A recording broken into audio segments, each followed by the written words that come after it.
পুরো শহর যখন গভীর ঘুমে আচ্ছন্ন, রাজধানীর পেট্রোল পাম্পগুলোতে তখন চলছে ভিন্ন এক লড়াই। এক ফোঁটা জ্বালানির আশায় মাঝরাতেও মাইলের পর মাইল দীর্ঘ লাইনে দাঁড়িয়ে শত শত মানুষ।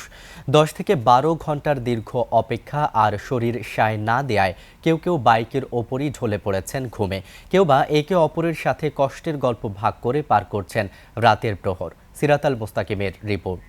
শিয়া বাটার ও ভিটামিন সমৃদ্ধ লিলি বিউটি সোপ, তারুণ্যময় উজ্জ্বল ত্বকের জন্য। রাত তখন ৩টা। ক্ষীণ আলোয় দেখা যাচ্ছে বাইকের হ্যান্ডেলে মাথা রেখে গভীর ঘুমে পাঠাও চালক রফিকুল ইসলাম। তার চেহারায় স্পষ্ট ক্লান্তির ছাপ। রফিকুলের সংসারে তিনি একাই উপার্জনক্ষম। তেলের এই তীব্র সংকট তাকে কেবল রাজপথেই আটকে দেয়নি, আটকে দিয়েছে জীবনযুদ্ধকেও।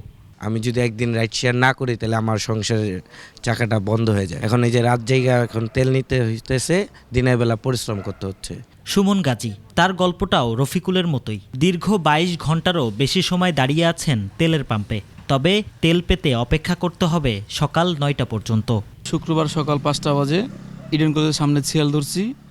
এখান থেকে 3:30 বাজে এই সিঙ্গেলের পাম্পের মুখে আসছি, বলছে যে তেল শেষ।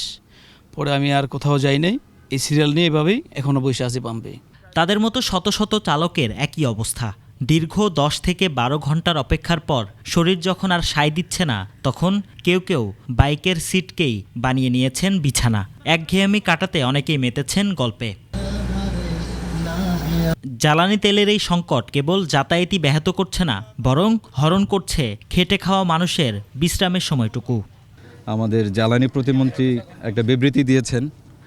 তিনি বলতেছেন দেশের ইতিহাসে সবচেয়ে বেশি জ্বালানি মজুদ আছে আমাদের, যার কারণে হচ্ছে আমরা এত বড় বড় সিরিয়াল দিয়ে সেই তেলগুলো নিচ্ছি। এরকমের যদি তেল যদি না থাকে তাহলে আমরা কেমনে বাঁচমু, কি খামু? আমরা পারি গাড়ি চালাইতে, আর হাতের কোনো কাজও শিখি নেই। সরকার যে নির্দিষ্ট কর্মকর্তা আছে, ওনারা যদি এগুলো সমাধান না করবো তাহলে আমাদের ভাই দেখবো কে, আমাদের জীবনযাপন চলবে কেমনে?